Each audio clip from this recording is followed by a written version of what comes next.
vamos a introducir en una cuestión absolutamente sensible en este contexto, que tiene que ver con, por supuesto, el tema de la pandemia, tiene que ver con el SARS-CoV-2, los casos de COVID-19, y la cuestión al respecto de las estadísticas, las estimaciones. Mariana Salmerón es bioquímica y microbióloga y ha elaborado un paper cuyo título es sobre estimación de los casos COVID sobre la base de resultados de los RTT-PCR. Mariana, buen día, ¿cómo le va? Hola, buen día, ¿cómo están? Bien, al acrónimo PCR ya más o menos estamos habituados, lo repetimos aunque muchas veces no tengamos ni idea qué estamos diciendo. ¿RTT qué significa? PCR significa retrotranscripción y PCR significa reacción en cadena de la polimerasa, o sea, es una técnica de laboratorio basada en una enzima que hace copias de material genético, y en este caso es RRT porque el material genético de interés es un RNA, entonces previamente a la amplificación hay que transformar este material genético de RNA en DNA. Eso significa RT de retrotranscripción. Y después la otra T es de tiempo real, porque bueno, es una modificación que se hizo a esta técnica molecular, luego de que Carrie Mullis inventara la PCR convencional. Es otra metodología que se realiza en tiempo real, en donde lo que se hace es, a medida que se van produciendo esos amplicones, es decir, esas copias de material genético, son detectadas simultáneamente con un aparato especial a través de una señal fluorescente que se produce en la reacción. ¿Sí? Bien, Básicamente es eso. bien. Cuéntenos ahora cómo es esta evaluación que usted hace, expresa y firma, al respecto de la sobreestimación. Sí. Bueno, lo que tiene que quedar claro para cualquier técnica de laboratorio, no solo para la RRT-PCR, es que cada técnica que se desarrolla con el objetivo de ser un elemento auxiliar para el diagnóstico, se desarrolla para ser usada en un ámbito específico, y el desempeño de esa técnica va a depender de que se cumplan determinados procedimientos y se tengan determinados cuidados. Esto es para cualquier técnica en general. Cuando una técnica no se utiliza de la manera que está indicada o en el ámbito que está indicado, por ejemplo, por un profesional entrenado en un laboratorio, desde la toma de muestra hasta el procesamiento, pueden ocurrir un montón de eventos técnicos que no van a estar asegurando que el resultado que uno tenga en el laboratorio sean los correctos. Eso desde el punto de vista técnico. Otra cosa muy importante es que todo resultado de cualquier técnica de laboratorio tiene que ser interpretado por un profesional. ¿Por qué tiene que ser interpretado? Porque yo tengo que saber qué es lo que mi técnica me está informando, ¿sí? Por eso yo en el paper hago hincapié en que no es lo mismo detectar el genoma del virus a decir que una persona está enferma. Hay un gran camino de interpretación y un recorrido que hay que hacer para poder hacer esa correlación y decir que si yo tengo una PCR positiva, eso se va a equiparar a predecir que hay enfermedad. Eso no siempre es así. Y de hecho, como pongo ahí en el paper, se ha visto que hay una alta proporción de personas que les ha dado el test de PCR positivo y sin embargo nunca han desarrollado enfermedad.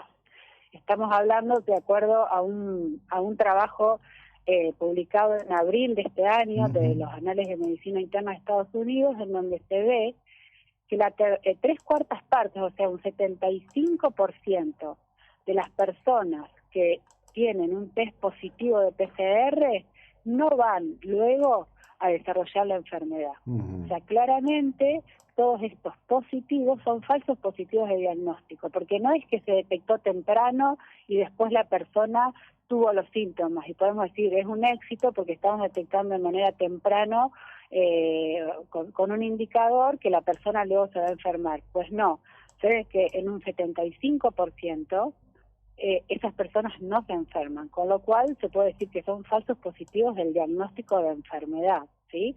Realmente no sirvió para predecir que esas personas iban a evolucionar a enfermedad. Bien, esto, digamos, tiene primero un marco técnico, que es el que usted describe, y después tiene un marco claramente en la Argentina de uso político, porque sobre esos datos, los gobiernos, por caso, por ejemplo, el de Buenos Aires, deciden, como pasa en el caso de Mar del Plata, dice, bueno, tiene tantos casos, por lo tanto tiene que ir a fase 2, lo cual implica que impiden que haya clases, obligan a cierres de comercios, imponen horarios restrictivos, imponen cuestiones de circulación. Exacto. Se vuelve cada vez más complejo y demuestra, usted sabe que es la primera vez que conversamos, desde el inicio de esto siempre dije que el gobierno no tenía ni idea a qué tenía que enfrentarse, pero cuando tuvo que enfrentarse lo decidió ideológicamente, optó por el control o la búsqueda del máximo control posible sobre la población, no por la búsqueda de la mejor oportunidad de resolver el problema. Sí, lo que se vio es como, que se basaron las decisiones en estadísticas que no eran claras, y no eran claras porque falta un entendimiento de lo que esos números significan. Se dan datos fríos de casos totales de COVID-19 y nadie entiende qué significa, qué estamos contando para decir tantas miles de casos de COVID-19. Se equiparó, sí, un resultado de laboratorio de PCR positivo con un caso de enfermedad, y eso no es así, está más que claro. Justamente paper que acabo de referenciar de Medicina Interna de Estados Unidos lo pone en evidencia. Se han tomado un montón de casos positivos de una técnica de laboratorio como casos de enfermedad, y eso está más que claro que no ha sido así. Es muy difícil, ya después de todos estos meses, poder estimar realmente qué porcentaje de esos casos positivos realmente no lo fueron, de esos casos COVID que se cuentan todos los días en las estadísticas que pasa el Ministerio.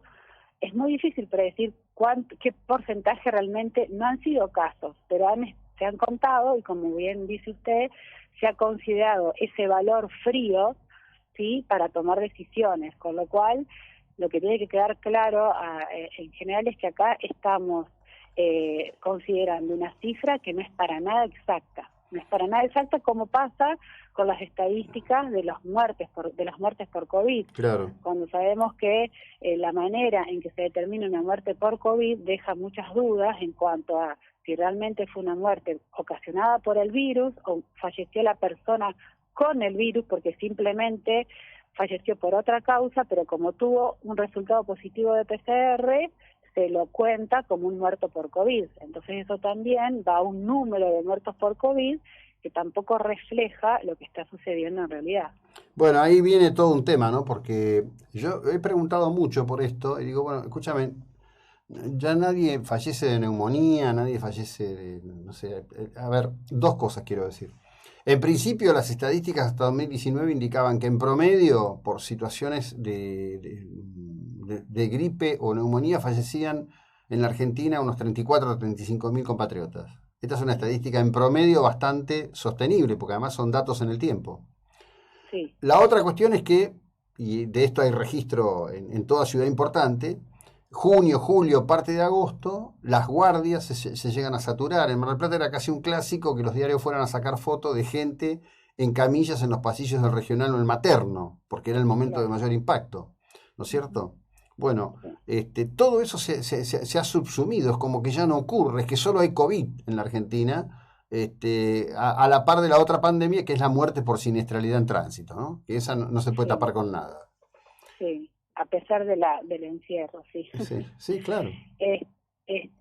Claro, lo podemos decir de otra manera, porque lo que también hay que tener en cuenta es que uno cuando habla, por ejemplo, como dijo usted, neumonía, está hablando de un síndrome clínico, y una neumonía puede ser causada por infinidad de patógenos, o no infinidad, hay un grupo identificado, otro grupo que pueden causar neumonías y enfermedades severas que no son en la actualidad identificados, ¿sí? Incluso una persona puede tener una neumonía por otras causas, ¿sí? Causas químicas, autoinmunes, O sea, hay un montón de causas que pueden generar una neumonía. Entonces, por eso ese dato que usted refiere es el dato de un síndrome clínico. Este año es como que se empezó a buscar uno de todos esos patógenos que pueden generar la neumonía, ¿sí? Se lo empezó a buscar de una manera sistemática y como nunca antes se buscó ningún otro patógeno, porque lo que era la vigilancia de virus respiratorios, justamente por ejemplo de influenza, que es uno de los otros agentes de neumonía, o otros virus respiratorios como el sincicial, que produce cuadros más en los niños de bronquiolitis, o parainfluenza, o adenovirus, o rinovirus, que son virus respiratorios que circulan todos los años y de los que se hace vigilancia en mayor o menor medida según los laboratorios y las ciudades o los distritos. Esos virus nunca se buscaron de manera tan sistemática como a partir del año pasado se empezó a buscar este virus SARS-CoV-2. ¿Qué significa? Que personas, este año se empezaron a hisopar y a hacer estudios en personas sin síntomas o en un rango de personas oligosintomáticas, es decir, con una sintomatología muy leve o incluso sin síntomas, ¿sí?, que se hisopan y se someten a un estudio de laboratorio, cuando nunca, para ningún otro estudio en el que se busca un diagnóstico, se hisopan personas sin síntomas. Todos los otros años, cualquiera lo puede decir, cualquier resfrío no era sometido a una prueba de PCR. Era un resfrío, uno sabía lo que iba a durar, pero eso no se hisopaba, ¿sí? O sea, no se hacía un estudio de laboratorio para una persona que estaba resfriada. Y muchísimas personas, incluso con fiebre, tampoco eran sometidas a un estudio de laboratorio. Este año esa forma de vigilar cambió completamente. Para hacer una PCR, por ejemplo, para buscar virus influenza, era la sospecha clínica, un médico veía a su paciente con un síndrome gripal, con fiebre y un montón de otros parámetros, lo auscultaba, le hacía una placa, sospechaba influenza y se pedía en ese contexto un hisopado para hacer el diagnóstico y buscar si el agente etiológico de ese cuadro clínico del paciente era influenza. Lo que te encontrás muchísimas veces en esos casos es que hay neumonía y no es influenza y queda este cuadro catalogado como neumonía, se cuentan esas estadísticas, pero no sabemos el agente etiológico, ¿sí? Claro. Bien, este año, al hacer tan masiva la búsqueda de este virus, se ha encontrado que en muchas de esas neumonías también se ha encontrado una PCR positiva para este virus. Pero como encontrar genoma, o sea, un segmento del genoma de este virus no puede equipararse a decir que esa persona tiene esa neumonía por ese virus, porque no estamos buscando todas las otras posibles causas, estamos buscando solo una. No sabemos si esa PCR de ese paciente no fue un falso positivo por contaminación en el laboratorio y que quizás tiene otro virus que no lo buscamos o hay una coinfección. Entonces se hizo un reduccionismo muy grande a decir, si tengo un paciente con sintomatología y me da la PCR positiva, es COVID. Y eso en realidad no es correcto. Bien, quedamos, diría, debidamente ilustrados al respecto de esto. Te agradezco enormemente el tiempo y la ilustración que nos has dedicado, Mariana. Buena jornada, muy amable. No, por favor, muchas gracias. Hasta luego. La bioquímica y microbióloga Mariana Salmerón. Esto es parte de un trabajo, es parte de un estudio